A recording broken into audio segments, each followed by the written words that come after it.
Look, I've been putting off writing this for months now, but I can't shake what happened to me last winter. My dad passed away in November, and I inherited his old cabin up in the Cascade Mountains in Oregon. The place had been sitting empty for almost 2 years because Dad got too sick to make the drive up there. I figured I'd spend a week cleaning it out, maybe put it on the market come spring. My German Shepherd Rex came with me because honestly, I didn't want to be alone up there. The cabin's about 40 minutes from the nearest town, surrounded by nothing but Douglas firs and silence. When we got there on that Sunday afternoon, everything seemed normal enough. The power was still on, the heat worked, and the place just smelled like old wood and my dad's pipe tobacco. Rex seemed comfortable right away, which should have been my first clue that something was off, because that dog usually takes forever to settle into new places. The first night was quiet, nothing weird at all. I spent most of Monday going through Dad's stuff, boxing up books and old hunting gear.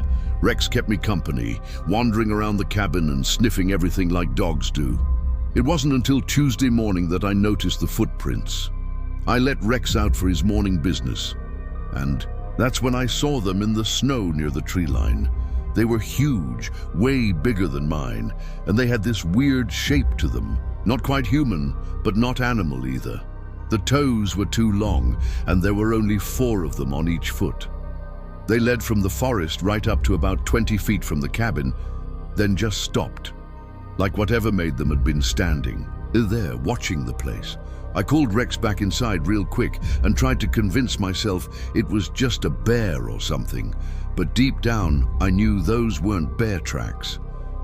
Bears don't stand upright and leave prints that look almost human. Tuesday night I started hearing the noises on the roof. At first, I thought it was just branches scraping against the shingles because the wind had picked up pretty good. But then I realized the sounds had a pattern to them. Scratch, scratch, pause, scratch, scratch, pause. Like something was deliberately dragging claws or fingernails across the metal.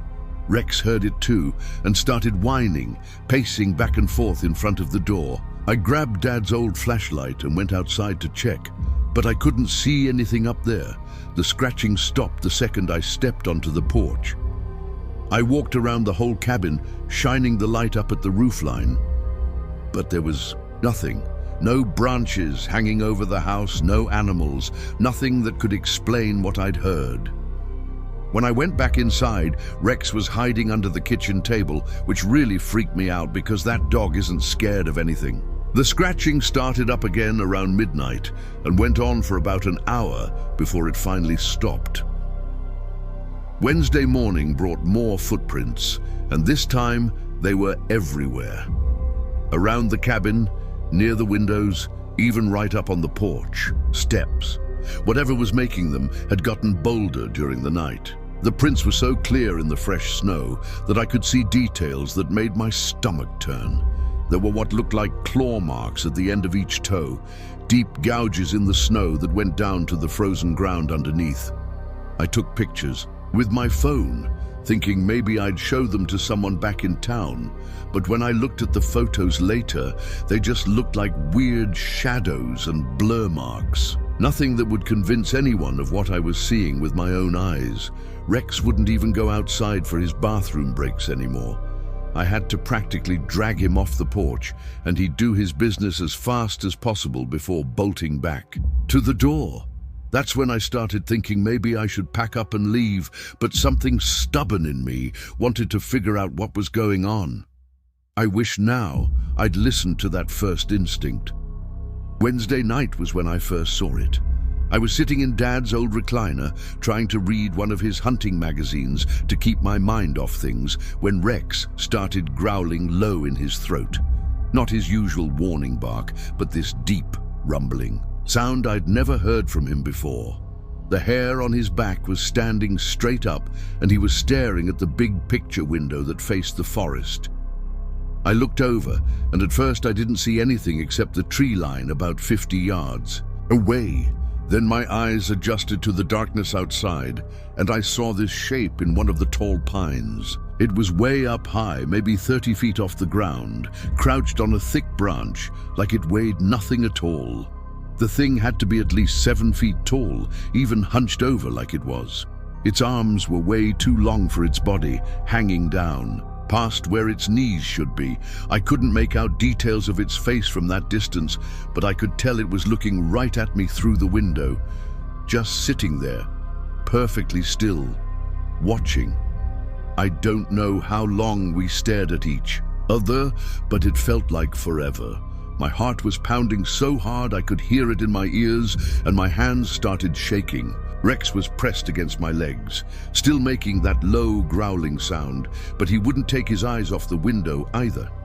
I was afraid to move, afraid to even breathe too loud, like any sudden motion might make this thing decide to come closer. Finally, I forced myself to reach for the flashlight on the side table, moving as slowly as I could.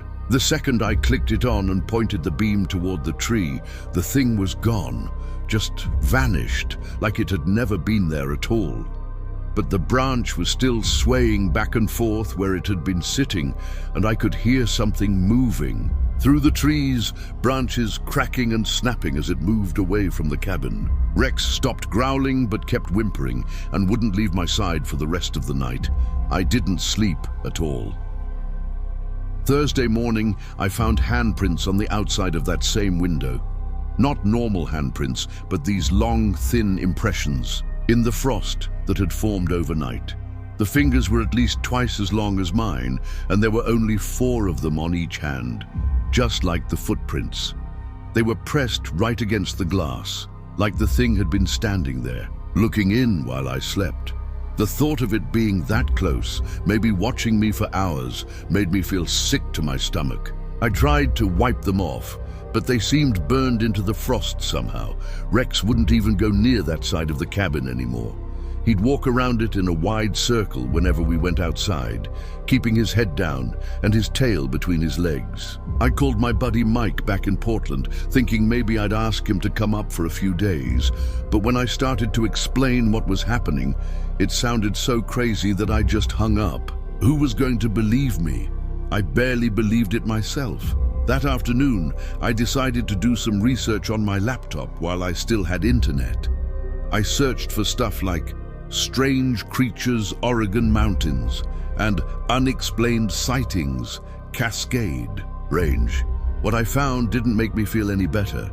There were dozens of reports going back decades about tall, thin, humanoid figures in the forests around here. People described the same long limbs, the same 4-fingered hands, the same way it moved through trees, like gravity didn't apply to it.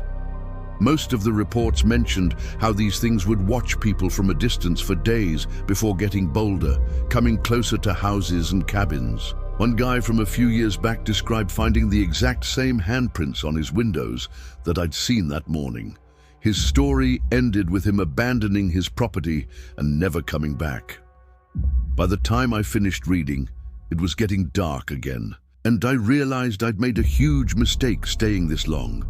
But now I was scared to pack up and leave while it was dark outside. What if that thing was waiting for me to come outside? Thursday night was the worst yet. The scratching on the roof started earlier, around 9 o'clock, and it was more aggressive this time. It sounded like whatever was up there was trying to claw its way through the metal roofing. Rex was going crazy, running from room to room and whining like he was in pain. I could hear footsteps moving back and forth above us, slow and deliberate, like the thing was pacing. Then it started moving down the sides of the cabin. I could track its progress by the sound of claws scraping against the wood siding. It went around the entire cabin 3 times, and each time it got lower, closer to the windows. I grabbed Dad's old baseball bat and sat in the living room with all the lights on, trying to see outside, but the reflections on the glass made it impossible. Around midnight, everything went quiet. Dead quiet. Even Rex stopped whining and just sat there panting, staring at the front door. That's when I heard the footsteps on the porch. The thing walked across the porch slowly, and I could hear each board creaking under its weight. It had to be heavy, because those boards barely made noise when I walked on them. The footsteps stopped right in front of the door, and I knew it was standing there, maybe just inches away from me, with only that thin piece of wood between us. Rex was pressed against the back wall, shaking all over, and I was gripping that so tight my knuckles had gone white. We stayed like that for what felt like hours, neither of us moving, just waiting. I kept expecting to hear the door handle turn or feel something trying to push its way in, but nothing happened. Just silence. Then, around 2 in the morning, I heard it moving away, back across the porch and down the steps. But I knew it hadn't gone far. I could feel it out there, watching, waiting for something, maybe waiting for me to fall asleep or let my guard down. Friday morning, I was done. I didn't care about cleaning out the cabin or dealing with Dad's stuff anymore. I just wanted to get out of there before another night fell. I started throwing my things into my truck as fast as I could, and Rex was right there with me, practically glued to my side. But when I went to load the last box, I saw something that made my blood run cold. There were muddy footprints leading from the tree line, across the yard, up the porch steps, and right up to the front door. But here's the thing that really messed with my head. The prints didn't stop at the door.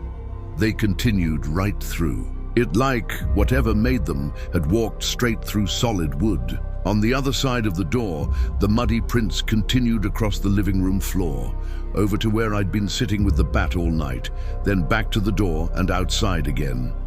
I'm telling you, I checked that door a dozen times during the night, and it never opened. The deadbolt was still locked from the inside when I woke up. I was loading the truck when Rex started barking like I'd never heard him bark before. Not his normal warning bark, but this high-pitched, terrified sound that made my skin crawl. I turned around, and there it was, standing at the edge of the tree line in broad daylight. It had to be 8 feet tall at least, impossibly thin, with arms that hung down to its knees. Its skin was this grayish color, almost like tree bark, and its face was all wrong. The eyes were too big and too dark, and it didn't seem to have a nose, just 2 slits where a nose should be. But the worst part was that it was smiling. Not a human smile, but this wide grin that showed way too many teeth. It just stood there watching me load the truck, tilting its head back and forth like a curious dog. I wanted to run, but I was afraid. That sudden movement might trigger it to come after me. So I kept loading boxes, trying to act normal while this thing studied me from 50 feet away. I finished loading the truck without taking my eyes off the thing for more than a few seconds at a time. It never moved from that spot, just kept watching me with that horrible grin plastered across its face. Rex had stopped barking but was cowering, behind my legs, shaking so hard I could feel it through my jeans. When I opened the driver's door, the thing took 1 step forward, and I swear my heart stopped beating for a second. But then it stopped and tilted its head the other way, like it was deciding whether or not to let me leave. I got Rex into the truck and climbed in after him, my hands shaking so bad I could barely get the key in the ignition. The engine turned over on the first try, thank God, and I threw it in reverse without even looking behind me.